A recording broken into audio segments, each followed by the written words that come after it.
आमच्याकडे पेट्रोल डिझेलचा 1 महिन्याचा साठा आहे. केरोसिनचा साठा भरपूर आहे. आणि जिथे जिथे आम्हाला काही तक्रार येतात त्या त्या ठिकाणच्या तक्रारी ताबडतोब ऑफिसतर्फे सोडवल्या जातात. त्याच्यासाठी जे काही अधिकारी जे आहेत ते खास नेमलेले आहेत, ते कुठेही अशी टंचाई होऊ नये आणि झालीच तर ताबडतोब त्याच्यावर मार्ग काढला पाहिजे.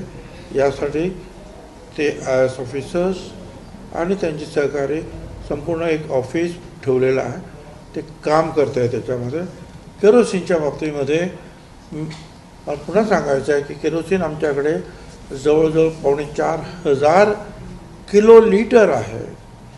फक्त ती केरोसिन विकणारी जी साखळी जी आहे अनेक वर्षाची होती, ती मध्ये केरोसिन आपण बंद झाल्यामुळे जे आहे ती साखळी तुटलेली आहे आणि त्या व्यवसायातले लोक इतर व्यवसायात गेलेले आहेत. आणि म्हणून आम्ही सगळ्यांना आवाहन केलेलं आहे की ज्यांना पाहिजे असेल परवाना त्यांना आम्ही परवाने देतो. ज्यांचे जुने परवाने आहेत ते त्याचं नूतनीकरण करू आणि मुख्य विक्रेता, सबविक्रेता वगैरे जे आहेत ज्यांना ह्या गोष्टी पाहिजे आहेत त्या विनाविलंब ज्या आहेत परवान्यांच्या गोष्टी, परवानगी देण्याच्या कागदपत्राच्या विनाविलंब जिल्हाधिकाऱ्याकडून आणि आमच्याकडून केल्या जाते.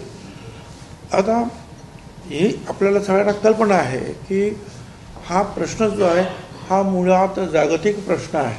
हा फक्त आपल्या मुंबईचा, महाराष्ट्राचा किंवा ह्या देशाचा नाही.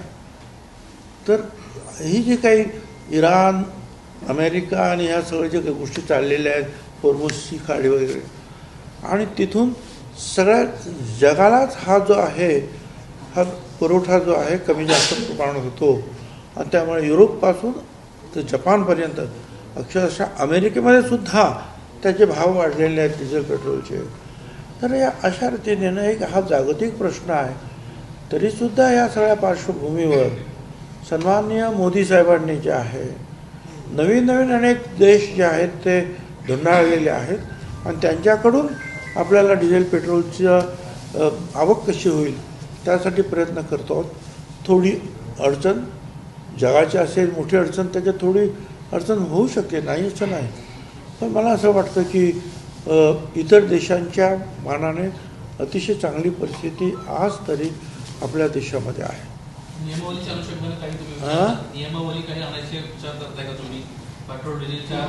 तूर तर काही नाही, तूर तर आमच्याकडे आहे. आणि भारत सरकारने जर काही नियमावली पाठवली तर आम्ही ते पाठवू.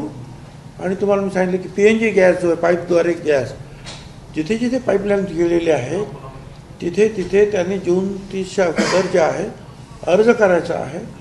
आणि वेगवेगळ्या ठिकाणी महाराष्ट्रामध्ये वेगवेगळ्या कंपन्या त्या पाईपलाईनचं काम करत आहेत, गॅस पुरवण्याचं काम करत आहेत, जोडण्यात येण्याचं काम करत आहेत, ते करणार आहेत. जर पाईपलाईन तिथे असताना गेले असतानासुद्धा तुम्ही अर्जसुद्धा नाही केला तर LPGचे सिलेंडर बंद केले जातील, हे मी पहिल्यापासून सांगतो आहे.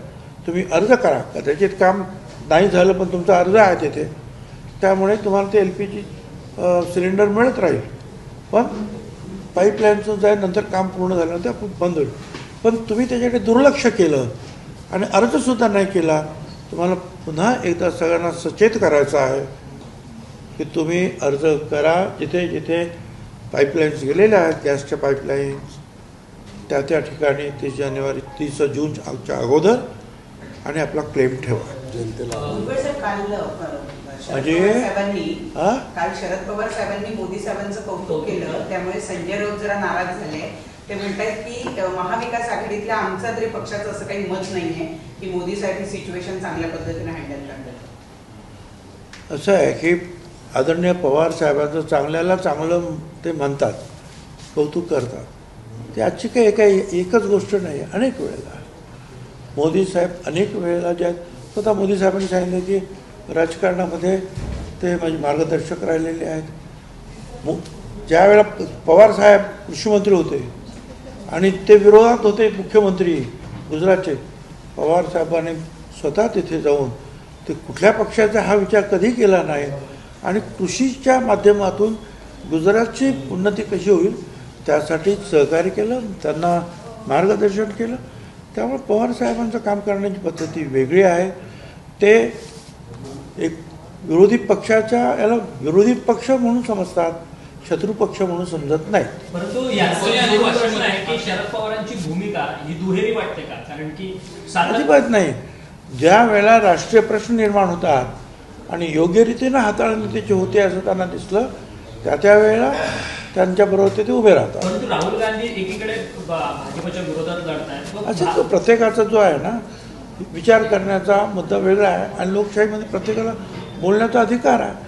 पण पवारसाहेब हे अतिशय ज्येष्ठ नेते आहेत आणि त्यांचे जे सर्व पक्षांबरोबर तसे चांगले संबंध आहेत. राजकारणामध्ये ते विरोध करतील, पण काही चांगल्या गोष्टी तयार झाल्या आणि देशापुढचे काही प्रश्न निर्माण झाले तर त्याच्यामध्ये सहकार्य करण्यासाठी सुद्धा ते पुढे असतात. मराठवाड्यामध्ये सर अनेक ठिकाणी रेशनिंग, मराठवाड्यात अनेक ठिकाणी पेट्रोल डिझेलवर रेशनिंग सुरू असल्याची परिस्थिती आहे.